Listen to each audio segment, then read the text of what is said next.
All right, Anthony Hartwig here with you, and we have a LaBrae baseball player profile. Dylan Simpson joins us from LaBrae. Oh, their ace on the mound. Dylan, thank you so much for taking the time to join us today.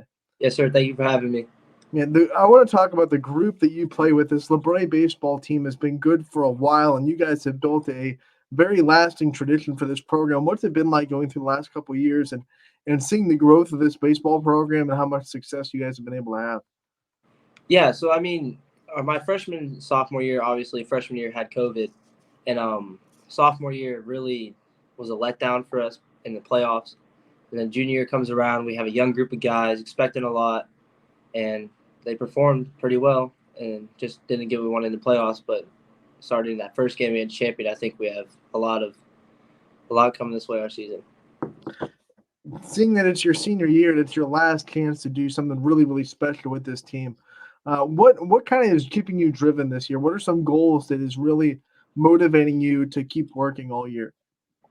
I mean, it's really just not like upsetting basically ourselves. Our goals as a team is just to make it farther than we did last year in the playoffs. It was a tough game. Obviously, to win the league again is our main goal, and just keep improving from last year. And you talk about winning the league. You started off with a very tough league opponent against champion, Carson Fife, and you guys. We went toe to toe in the pitcher's mound.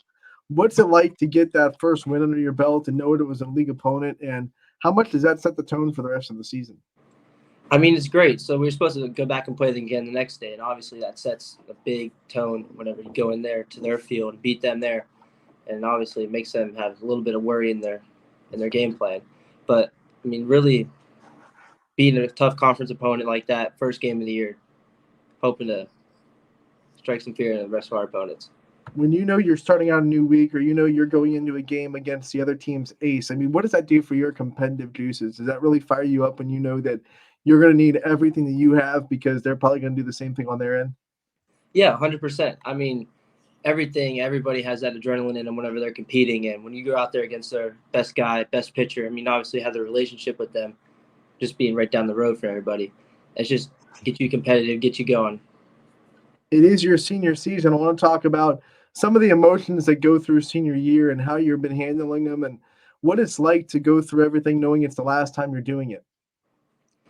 Yeah, so obviously, I mean, even in the bullpen with my catcher that I've been with since freshman year, like I'm just having to talk. Like this is our last one, last first game. So I mean, obviously the emotions are there, but really just want to make a point, prove a point before you're gone for college.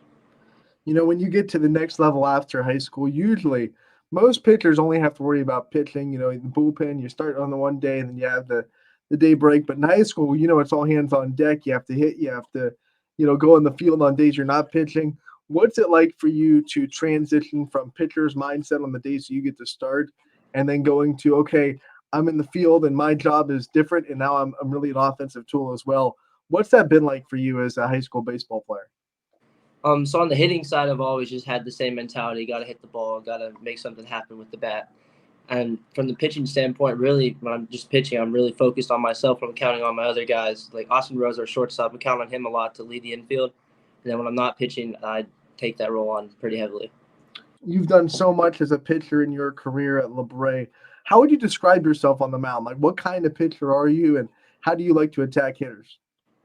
I'd like to say I'm confident. I like to work inside. Um, I mean, dominant. I'm gonna be honest. A lot of guys, I just get ahead with the fastball. I can just ride the fastball. That's what my catcher and I talk about all the time. If it's, whatever's working is gonna work, and just stick with it. And the numbers backed it up. When you say dominant, you look at the stats. You can't argue with numbers in Yes, sir. baseball. You talk about your relationship with your catcher. Obviously, that's been one that you've built for a long time as well. Talk about it and how much you guys have leaned on each other to really build this dominant relationship that you two have.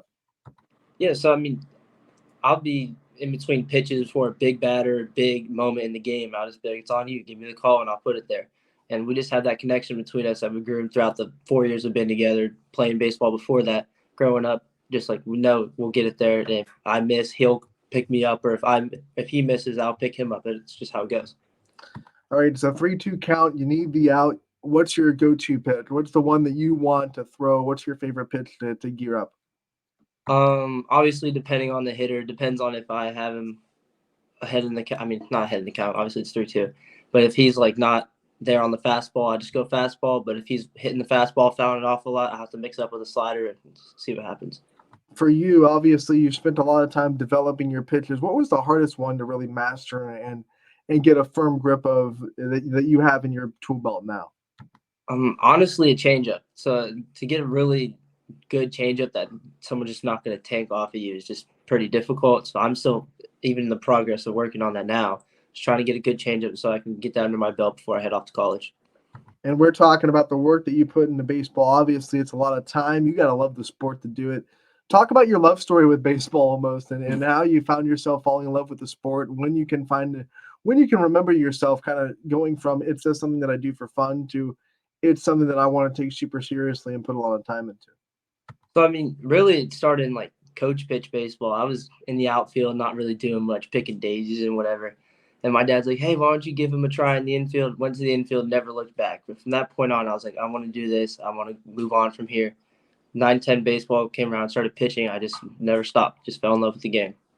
You obviously get to represent LaBrae and you do it so well. What are some of your favorite things that you get to do representing LaBrae? Like, what are some of your reasons that you love representing your school and wearing the Vikings across your chest? It's a great program, great, like it's family. It's all it is. It's what we preach for our team. It's what I try and preach for my teammates. It's family. We're brothers, and that's what I just like to show.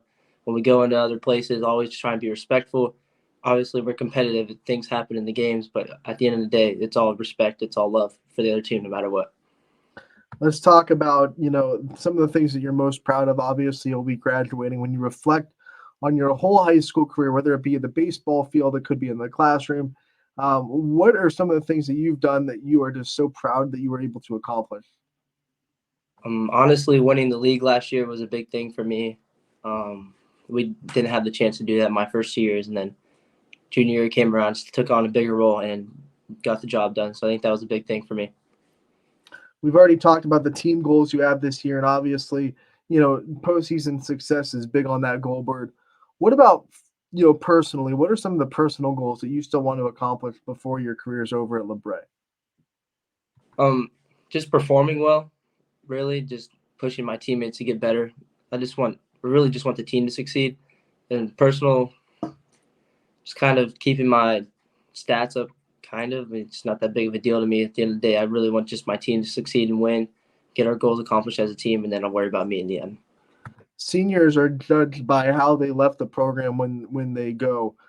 When you look at this LaBrae program and you look at the things that you've been able to do to build into the youth and to build into the future of the program, what are some people or some players that you think underclassmen wise that this program's in good hands leadership wise when you graduate?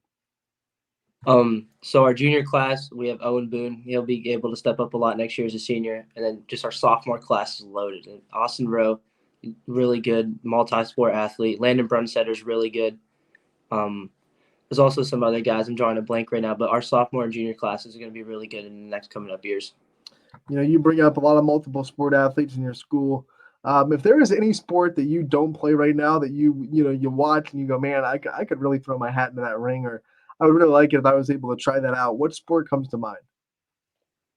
Probably basketball. I played basketball my freshman and junior year. I stopped my senior year. Just wanted to play baseball, get better in the off season. I mean, every day a couple of my buddies and I are playing basketball, shooting hoops before practice. It's just fun. Just an environment, just team bonding. Let's talk about some hidden talents. We know that you're very talented on the baseball field. What else are you good at? There has to be other stuff that you find yourself talented at. What are some of your hidden talents? Oh man. Don't really have many hidden talents. I could throw a football kind of good, but it's not really a hidden talent. You know, hey, pitching and throwing a football, those two go together really well. Yeah. When you think about, let's just talk about hobbies, things you like to do outside of the sport of baseball, things that you enjoy. We know that, you love baseball so much, but you still got to get yourself that mental break from it every now and then. What are some of the things that you like to do outside of the sport? Really just lifting, going to the gym. I like to hang out with my friends sometimes when I can, but most of the time it's just baseball practice and lifting, and then going home, going to bed. What's your favorite workout circuit in the weight room? Unpopular opinion, probably leg day. I like to squat a lot. That was my big thing. Just get on the squats. We'll flip that question too. What's the circuit that you have to really push yourself to get through because it's not necessarily your favorite or it's really hard? Um, Still with legs, probably like hamstring workouts. Every time I catch a cramp, that's just tough for me. When we talk about your future, you brought up college baseball a couple of times. What is in your future goals? What things do you want to see yourself doing after you graduate LaBrae? So obviously in college, I'm going to be attending Malone University, and I hope to make a big impact as a freshman. Go in there and pitch, even if I don't make a big impact as a freshman. So I want to push my teammates, push myself to be better, and just see where I can build as a player from there and in the classroom. What made Malone the place that you wanted to land at? What were some things that were kind of the tipping point about their campus and about their program? Um, so really, just the coach and the environment was just all like really it felt like home. The coach was very accepting, very understanding with my situation. Obviously, with Notre Dame college closing, he was just like really just very taking it. He just accepted me as one of them immediately. My family, everything was just so welcoming, and I just fell in love with the place as soon as I stepped foot on campus. When the whole situation with Notre Dame happened, obviously that was scary for a whole lot of athletes trying to figure out where their next home would be. What was going through your mind? What were some things that you did to in that gap between Notre Dame and Malone, obviously? Um, so it's kind of like a restart. I mean, had to contact coaches again. I'm talking to my trainer, asking him where I should go, what I should do from here. Just a lot of really just pushing myself at practice as well. Like you don't have that sure college now. Like you have to, you're still working again, and it was just unsure of everything. So I'm really glad that I found my home alone. To be able to still get all that accomplished and done before your senior year, how much of a weight was that lifted off your shoulder to be able to just go enjoy your senior season of baseball and focus on LaBrae as much as possible, knowing where you're going after you graduate?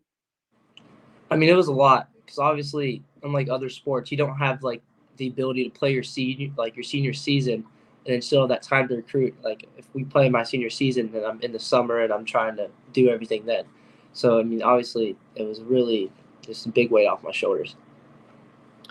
All right, let's talk about what you're going to be studying at Malone. What are some of the career paths that you think you want to go into after your baseball career is ultimately over? So I'm going to major in integrated social studies, and I'm going to become a history teacher. And then from that point, I'm going to try and work my way up to become a principal or another administrator in the school area. Usually, when people want to become a teacher or a school administrator, there's someone in their school history that impacted them. Do you have teachers like that that you think drove you to want to be a teacher yourself? Yeah, 100%. My math teacher, Mr. McNeamer, was a big. I don't know if he'll see this, but he was a big role model to me. I hope he knows that. If he sees this, man, shout out. You Yeah, molded his life, man. yes, sir. That's what you strive for when you're a teacher. And I know you're going to probably do the same thing when you're a teacher someday. You want to be a history teacher. I want to ask you a little fun question before we get you out of here. What part of history is your favorite? If you could like take a time machine back to one area of history, where would you want to go? Um, Probably like World War I, like old wars was just like really interesting to me. Like seeing how everything worked, the type of weapons they used, stuff like that was just really what caught my attention in class. So I just wanted to continue on from there. All right, Dylan, we do this with all of our player profiles. Before we let them go, we give them the chance to take the spotlight off themselves and thank their support system, the people that have been there behind them throughout their whole career. I want to give you the time to do that as well. Give out your shout outs and your thanks to all the people in your life. I just want to thank my family, my friends, and my teachers, and also my teammates. And I hope that we have a successful rest of the year. And I love all you guys. We wish you success as well. Dylan, thank you so much for taking the time to join us today. We Yes, sir. appreciate it, and we'll see you again real soon. Good luck the rest of the year. Yes, sir. Thank you.